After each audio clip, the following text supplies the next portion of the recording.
Excited to get started. So my name is Brittany Castellaw. I'm the owner of Backstage Energy Marketing. And today we're going to talk a lot about what campaigns you can launch in Q1 or even now in order to build momentum in 2026. So just a little bit of information. We specialize in energy marketing. So we work with clients in the energy, oil and gas, industrial spaces to build cohesive digital marketing campaigns to drive towards their bottom line goals and revenue goals.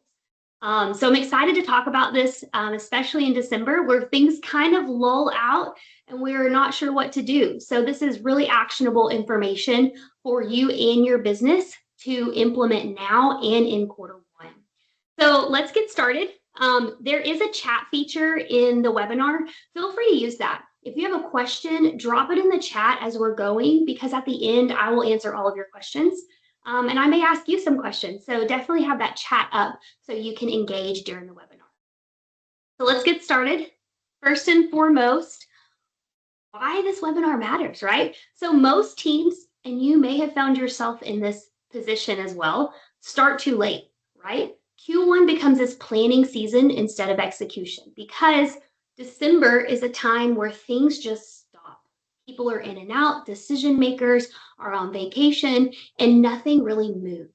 And so you get back in the office after the new year in January, and you're trying to check your emails, and you've got all these meetings, and you have no idea, and you haven't even thought about marketing. And so what happens is you have this delay in visibility in the new year, and it creates slower sales cycles. So what we're going to do is we're going to tackle 3 campaigns that you can launch now and into Q1 so that this does not happen this year. What we're going to cover, number 1 is the why. And once I talk through this, you're going to see this as a huge opportunity. Number 2, I'm going to walk you through the exact 3 campaigns that every company should launch. And then from there, I'm going to show you some examples and some next steps that you can take in order to really drive momentum in 2026. So we all know the Q1 lag, right? We all feel that. December holidays, they slow things down. January becomes that reset month. February, you're like, okay, what are we going to do?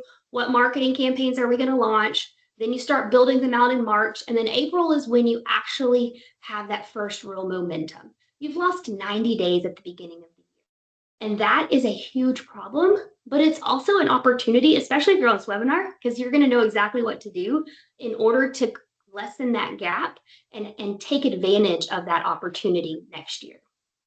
So I want you to think of Q1 as a visibility window. Here's the deal. Everything we just talked about as far as December and the holiday and the lull and the lag, your competitors have those same problems and they're quiet, right? They're not getting started until April as well. So there is a huge opportunity for your brand to take advantage in the first 90 days of every single year. Your buyers, your prospects, they hit the ground running in January. Their leadership team says, hey, this is what we want to initiate for 2026. They've got budgets, they've got money to spend.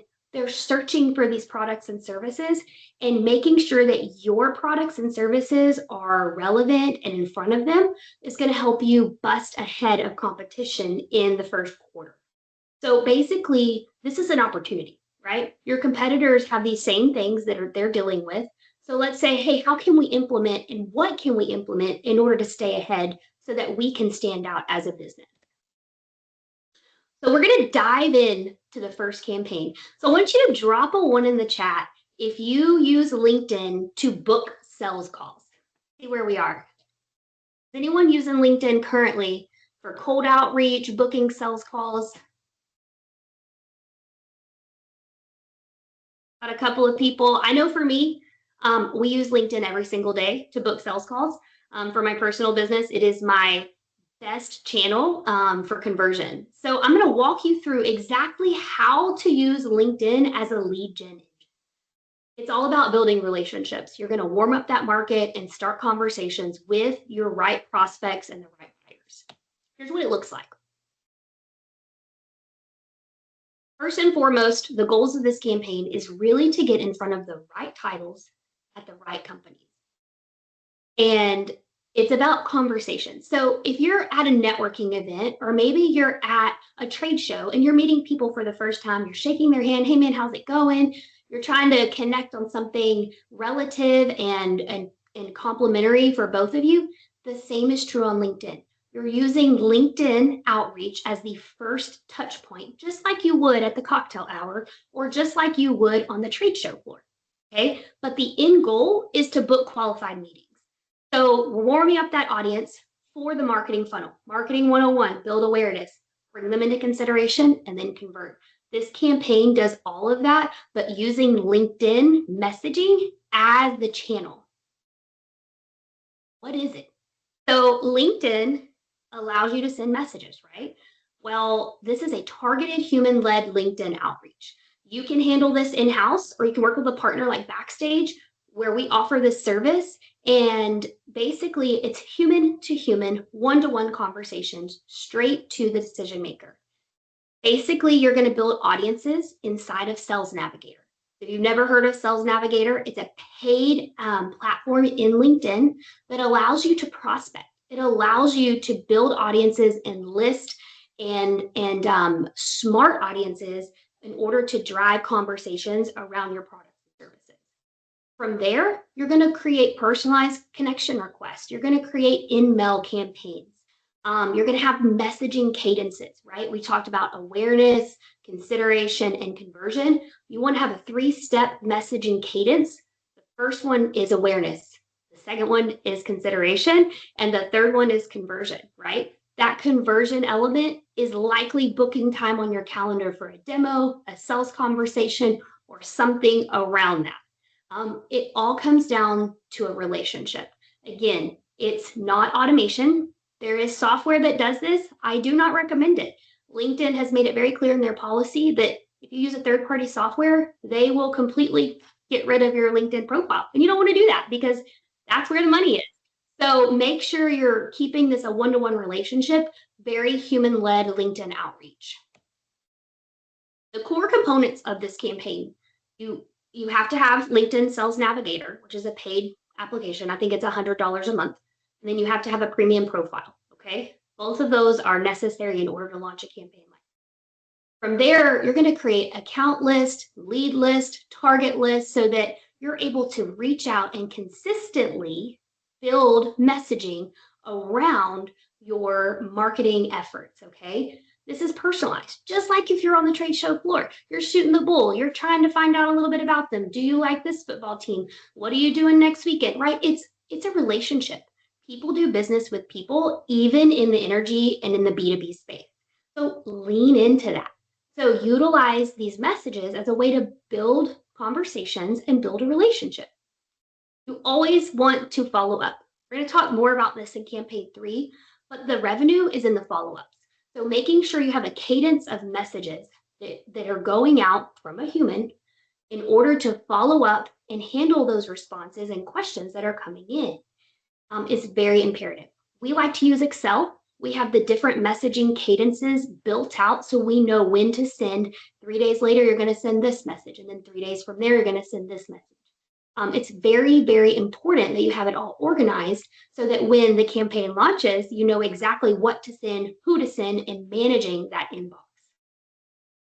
What this does is those messages are aligned to your marketing funnel, right? So it's all about booking qualified warm meetings. This campaign is short-term ROI. We typically see results when we launch these campaigns about 3 to 5 weeks in. A result means a meeting booked on the calendar, right? So it's very short-term ROI. This is a great campaign to launch 1st of January in order to build momentum really quickly with your decision makers. Here's why it works. Decision makers live on LinkedIn. If you had ever attempted to get to your decision maker via cold call or even an email, their assistant, that gatekeeper, you're not talking to them, right? You're talking to the gatekeeper. The gatekeeper is also checking the email. You can't get to them. However, on LinkedIn, they're on it. They're looking at content. They're probably engaged and posting. And so lean into the platform and use that platform for your sales benefit. Human-led messages will always outperform automation because you can feel what the user is feeling and you know how to respond appropriately. Your competitors, we talked a little bit about the opportunity and competition and what they're doing and not doing in Q1. They're not doing this well. We do a lot of work in this industry, and so we can speak to this. Your competitors are not cutting through the noise on LinkedIn outreach. So it's a great opportunity for your brand to say, hey, let's do this. Let's initiate this and let's get some quick wins for our sales team to build our sales pipeline for 2026. Throughout this whole campaign process that we're going to talk about today, consistency is so important. So even launching a short-term channel like this, it is all about compounding consistency. Okay, so as you continue growing and growing and building, you continue to see that compound. Again, we typically see about 5 to 20 meetings booked per month based on the stipulations we're allowed to send on LinkedIn. You have a limit of emails and a limit of messages that you can send, connection requests, and that sort of thing. But 5 to 10 with getting good qualified meetings, that's a very good number to get some short-term wins on the calendar. We're going to dive into the second campaign. This campaign is more of a long-term strategy. So consistency is so imperative for this campaign. It's called the expertise engine. Okay, expertise means, hey, let's build some authority, let's earn some trust, let's drive some inbound interest for your brand and your products and services. Here's why it works. Buyers and your prospects, they trust knowledge, not just an ad. I'm not saying don't launch an ad. I'm all for ads, especially on LinkedIn. But the messaging and the positioning of the ad and the creative should be about value and educational type of content. Okay, not just, hey, buy my service, hey, buy my new product, right? You want to make sure that you're positioning your brand long term to be the go-to provider of whatever product or service that you have, so that your sales cycle shortens. And when you deliver a lead as a marketing campaign to your sales team, they're already warm and they're pre-qualified. This is a really cool tip. So if you have search enabled on your website or even Google search, you can find data here. You're going to find out what prospects care about. Like if they're going to your website and they're typing in a product or a service, and let's say you get 50 similar searches on your website for a certain thing every month, hey, that's pretty hot right now. Let's figure out how we can optimize that and pivot some campaigns around that. Maybe you don't have content about what they're looking for. Let's build some. Again, expertise, trust, especially in this industry, it really shortens your sales cycle, which is something very important. So what does this look like? When it comes to building different types of educational content, think of an article. This could be a simple blog that's hosted on your website, but that article could also be utilized in your email campaigns. It could be utilized on LinkedIn, chopped up into social media content. You could have your sales team utilize those articles for touching base and reaching out to some prospects that are a little cold. This could also look like short LinkedIn videos. Look, I'm going to say it. Nobody wants to film themselves and put their video on LinkedIn, right? Very few people do. But LinkedIn, their algorithm is giving a large organic lift to brand pages and personal profiles that are posting videos. And here's why. Us as users, we're watching videos. We're on YouTube, we're on Facebook and Instagram and TikTok, and we're watching Netflix, right? Our life has a bunch of video everywhere. So even though in a B2B space, we don't necessarily do those things, we as humans, we want video content. So lean into that. Figure out a way that you can utilize video to build trust with this campaign. Hosting a webinar. Hosting a webinar is a great way to build trust and authority. Not only hosting the webinar, but repurposing your webinar clips. You can utilize them in FAQ areas on your website. You can post them on YouTube, which is great for SEO. You can utilize them on LinkedIn. You send multiple emails after the webinar. Great use of repurposing that content, but building authority in your space. Last but not least, go to your people. Okay, your engineers, your project managers, your sales reps, they know all of the things. Show off your knowledge, maybe with a video, maybe just a quick technical white paper that marketing can help develop with the engineer and the engineering team. So make sure you're thinking through what a content strategy looks like long-term in order to build trust and authority in this industry. Campaign number 3. This is what we call the follow-up revival. It's a way that you can turn forgotten contacts into fresh opportunities. So it matters because 60 to 70% of leads never get followed up on, which is a lot, okay? A lead comes in your pipeline, maybe they fill out a form on your website, they get an automated email, and then it gets lost. Or maybe you have a sales team transfer, someone leaves, someone joins later, there's a gap, and then those old leads are just stale, all right? So you have a warm audience of prospects who have opted into your content and into your messaging, and they already know who you are, which means they're in the middle of your funnel. They're in consideration phase. They're aware of you. They're aware they had a problem and they reached out. Okay, let's see if we can warm them back up in the consideration phase and move them into conversion, right? This is a low-cost campaign. Sending an email campaign is very affordable. My recommendation is to segment your cold contacts. I would say anything 6 months and beyond that hasn't been touched by your sales team, segment those contacts from your CRM, right? Utilize those contacts in that segment of your audience to build a 3-part email sequence. Email 1 is going to be about insight. Email 2, you're going to give them some value. In email 3, you're going to give them a call to action. I'm going to give you an example in just a minute on what that might look like for your campaign. Another really cool strategy that can align with this is you can take that segment of audience. If you have a couple of hundred, you can actually upload those contacts into LinkedIn, and you can create a retargeting campaign for them to see ads specific to them, right, in order to convert there. So you're hitting them on 2 channels, email as well as retargeting on LinkedIn. Last but not least on this campaign, from a marketing perspective, if we are warming up this audience that have already opted in and it already went stale, we want to make sure your sales team has everything ready to follow up with these prospects if they finally convert back into the funnel. All right, that might look like case studies. That might look like some video walkthroughs. That might look like technical white papers. Whatever it looks like, make sure your sales team has that ready and ready to run with it so that they don't find themselves going stale again. So here's a quick example email sequence. Number 1, here's what changed in 2025. So it's December the 11th. If you can get the email sequence built out to launch next week, this is a great title. Hey, here's what's going on. This is what happened and this is what we saw. Not only does this touch base with them, build some authority, right? You're showing them, hey, this is what we noticed happened in 2025. Email 2, oh, by the way, here's what your peers and your competitors are doing. Everybody wants to know, what are my competitors doing? Should we be doing that? What are we doing here? Build that authority, be the trust figure, and say, hey, this is what they're doing, and show them.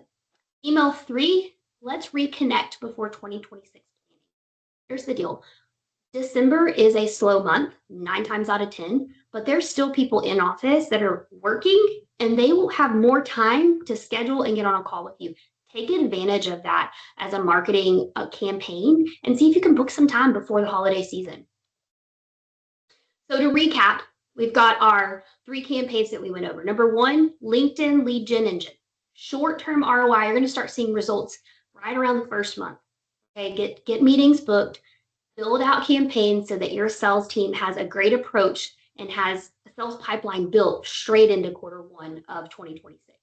Number 2, the expertise engine. This is long-term strategy. Build a content plan. What articles are we going to post every month?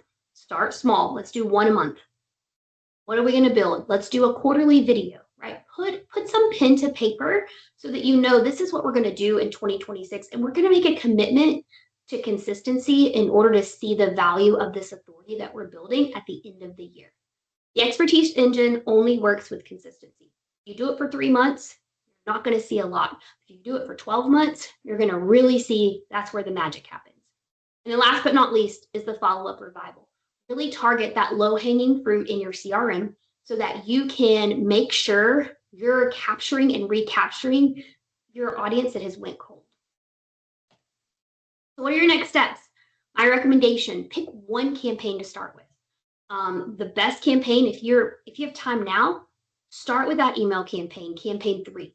Get some content created to launch maybe even Monday, Wednesday, and Thursday of next week. Get those emails, see if you can get any quick wins. From there, I would build out my first 30 days in January. What does it look like? Part of that 30 days, I would say we're going to start our LinkedIn lead gen outreach January 1. Okay, when we're back in the office, launch the campaign so that we can start having meetings booked by the end of January for our sales team. From there, I would look at February as planning that content strategy that builds authority. Take a calendar and say, okay, March, this is what we're talking about. April, we're going to talk about this. May, we're going to talk about this. And then reverse engineer it to say, okay, this is the content we need and we need it by February, sort of thing. So it's all about tracking and putting pen to paper. We want to make sure we're tracking these conversations and we're tracking the impressions and the awareness and the conversions from our campaigns so that you can make changes and pivots as necessary. So here's a quick win for you guys. I am going to have Michaela. She's in the chat. You may have seen her already. You can go ahead and drop the Calendly link. My Calendly link is going to be in the chat. I have some openings before the end of the year. We can jump on a 15, 20-minute call, and I can help you walk through, hey, Q1 should look like this for your business. It won't take long, and I could say, hey, based on these goals, this is what you need to do. This is where you need to focus on. These are your priorities. So go ahead and grab that link. You can save it, or you can go ahead and book some time so that we can meet and chat about what's next for your business. So I'm going to open the floor now for some Q&As. I saw a couple come in on the chat. If you have a question, drop it in the chat so that I can answer them. How do we make sure we are not perceived as annoying when posting and targeting? That is a really good question, Mark. So one of the things that you want to make sure you're not doing is coming across spammy. So if you're posting on your personal page, just in your feed, I would say maximum once a day, okay? I would not post more than that. I would absolutely recommend that you're engaging. So if you have other prospects in your feed or other brand pages, commenting and engaging on those posts is also great. It helps the algorithm and it helps your awareness of your personal page. From a corporate page standpoint, we recommend at minimum 3 posts a week. The only time we go more than that on a day-to-day basis is if you're at a trade show event. We want to have 4 to 5 posts going out during the event because that builds authority. We're aligning your brand with that trade show event, and it works really well, but that's only for short snippets of time. When we work with clients in this industry, we do a lot of social media marketing. We call it a social media presence strategy. It's all about building authority on your brand page, and we post 3 times a week. Now, on the flip side of that, if we're sending outreach, okay, I'm Brittany in my profile. Brittany is sending a message to John, okay? I do not want to spam John. John doesn't know me, right? I'm just cold outreaching him. So I'm going to send him a quick message. I'm going to give him some information, tell him a little bit about myself, maybe see if he's a good fit, and then start a conversation, just like I would on the trade show floor. I get no's, I'm gonna be honest with you, but you know what? I get a lot of yeses too, because I'm hitting the decision makers. Whereas if I go via email or even cold call, they don't even hear about me. And so it's a fine line, I'll be honest with you. So you're not wanting to pester these people every single day with a direct message. So we have a cadence, right? So one day, let's say it's Tuesday, we'll send the first message. If they read it, respond to it, a day or two later, we'll send the next message. And then a few days later, we'll send the next message. And then eventually, if they don't respond, we stop, right? And we may reignite that in a month or two, but we're not going to continue to pester them. So that's typically the rhythm we have when it comes to personal pages, brand pages, and even that direct outreach. Okay, we got another question. Do you have any email platforms you recommend? Looking for something easy to use, but still with automation. Yeah. So if you have a CRM, like if you're using Zoho or GHL or even like Microsoft Dynamics, all of those have a great marketing platform that you can send emails from. That would be my first preference. If you don't use a CRM, that's okay. I would highly recommend looking at MailChimp or Constant Contact. MailChimp is actually free for up to 2,000 contacts, and it's a great starter platform. Constant Contact does have a fee based on how many contacts and how many emails you're sending, but it's very small. All right, let me see. One more question. We often report to our leaders about this campaign. what quick wins can we show them since not all campaigns yield immediate results? That's a great question. So with a short-term campaign like your LinkedIn outreach, you can show them, hey, these are the responses we've gotten. These are the individuals' names, because you can also tailor this with a sales rep calling them or even stopping by or sending a gift if you do a gift strategy as part of your sales prospecting. So that is a great method to watch and to report on for that campaign. For a long-term strategy like your content strategy, that content's actually going to help a lot with other marketing initiatives. SEO is one of them. So you definitely want to start watching rankings and how your website's performing after you're posting content across your site. I would also check impressions. That's top of the level. Are they seeing? Do we have eyeballs on this content? How many impressions are we getting? We're getting any engagement? What are the clicks? I always say clicks don't drive revenue, but you can't get conversion unless somebody clicks. So those are top of the funnel things that I would recommend tracking and reporting to upper management, especially in those longer term campaigns. A great question. Awesome, guys. Well, I think that's all the questions. I'm excited you were able to join us today. I will be sending out a recap, so you'll have this presentation to reference. Be sure to grab my Calendly if you'd like so that you can schedule some time. I'd love to chat with you. And I hope you guys have a great Merry Christmas as we jump into the holiday season.